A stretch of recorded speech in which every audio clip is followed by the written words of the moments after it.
What's up, everybody? I found out recently that Wheeling has like a really awesome skate park.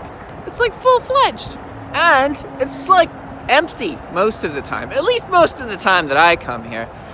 There were like 2 or 3 people one time, and they were both really, well, 2 of them were really cool. I didn't interact with the 3rd person, but I met someone whose name was Angel and someone whose name was Brett.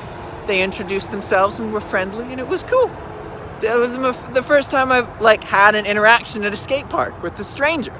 And I see now, it's like a really easy way to meet people, for sure. But I figured I'd show you guys a little tour of what the Wheeling skate park looks like.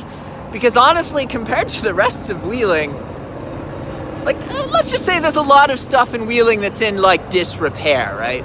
And I wasn't expecting much from the skate park, but it's actually pretty cool, right? So it's kind of in the middle of what appears like nowhere. There's just these big interstates here. And there's a town kind of over there called Bridgeport, that way. But it's kind of scenic, pretty cool.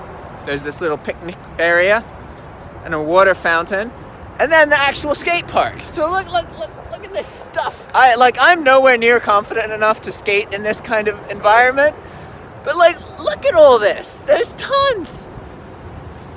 So I'm learning that there's like, at skate parks, there's vertical elements and street elements. These big bowls, these are vertical elements, right? Like, you have people who do that except they stay on the board. And it goes a long way. Look at that. I gotta go get that now. I am not comfortable enough to stay on the board down there. Like, I can like skate in that little part, right? When I'm already in it. But I've seen people who like, they go in one end and then they go in the shallow part and then they go like down this deeper area over here and then up and then they just land at the top like it's nothing. And I'm just like, holy crap, I can barely even turn the skateboard around. Like, dang. That's definitely something that's a little bit intimidating, is how like, I just started skating, but every single person that I've met at like a skate park in particular has been skating since they were like, oh, I don't know, like 12. But I do have an advantage in the sense that I can just come here whenever I want to, because I have so much time. So like for me, going to like a skate park every day is really easy. So that's cool. But let me get out of this thing real quick so I can show you the rest of the stuff. Oh man. Okay, so here's another view of that same area we were just in. And so I think there's 3 tiers of like depth, essentially. So that is the shallowest part. Wait, no, that's the shallowest part. Okay, we're gonna go to the shallow part real quick. So there's like, you could drop in an area where it's really deep, or you could drop in an area where it's like half really deep. Yeah, here we go. Oh, no, it's not too shallow. But they've different depths. There's a bunch of leaves in there right now. They have like brooms and stuff if you want to clean that. Generally with skate parks, I think that's kind of the thing. It's not like swimming pools. There's not really ever going to be lifeguards, and you're expected to maintain things yourself. So like, you can't bitch about the skate park being dirty if you're not cleaning it after you're using it, you know? But so that was all the vertical elements in this skate park. And then if we go over here, this is where the like street elements are. But I think street skating is more approachable than vertical, for sure. We have just like some kind of basic ramps and stuff here. And so what I usually do is I just find some area where there's a little ramp at one end, and then I can go like skate maybe like 6 or 7 feet, and then there's another ramp like this, and then you go up one ramp and then down, and then you go up the other ramp and then down, and then eventually you stop. And that's pretty much all I can do, is like this flippy thing. So you like go, turn around. You're supposed to do it when you're like at the top of the ramp, but I shouldn't really do that while recording. It's kind of hard. And I might frick my phone up. I haven't had any major falls yet, but I do have the sense to wear these wrist guards most of the time. Here's more of the street element stuff. So there's one of these rope bowl things, and then they have like metal edges. I haven't completely figured out what the purpose of the metal edge is yet, because not all of the places have metal edges, you see? Like the ones over here, there's no metal edge. It's just concrete. So there's probably some reason it's there. I guess you can like grind on it or something, but that's like way, way, way above what I've been doing. So now let me go to this next part. This is probably going to be a pretty short video, or at least short from my perspective, maybe another 2 or 3 minutes. Okay, so this is the final part I haven't showed you guys. Just more of the street elements. So there's like a little staircase, right, with a rail. And then if you go down, then you can see there's like more of these kind of ramps. These are the ramps that I like. I like you don't have to drop into them. They're like a little bit intimidating for me. Like every time I do it for the first time, I'm always like, oh God. But really, it's all just like about not psyching yourself out, right?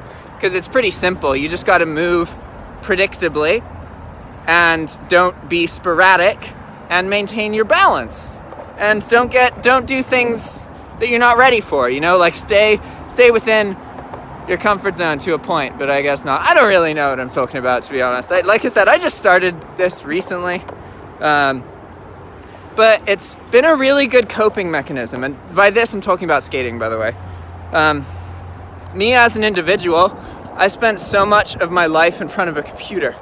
And like, don't get me wrong, my computer skills have allowed me to kind of step out of society and just do whatever I want and be wherever I am and be really good to my friends. And it's given me a lot of freedoms. Computers essentially gave me superpowers. But I'm taking a kind of hard look at like my mental health and my physical health and all these other things. Like most of the happiness that I want doesn't come from a computer anymore. Now it comes from having like a community of people and being more physically active and getting out into the world, right?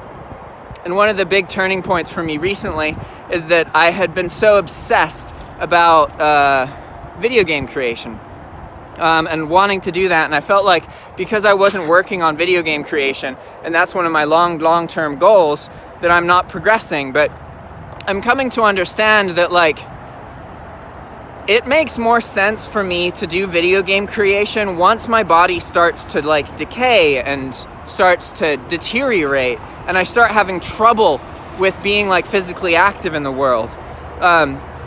Because there's so much I haven't seen and haven't done, and like this whole getting physical activity thing is new to me, and it makes everything so much easier. Like there's so many times that I don't make a course video because I feel like I can't. I'm like stuck in my head and I'm psyching myself out.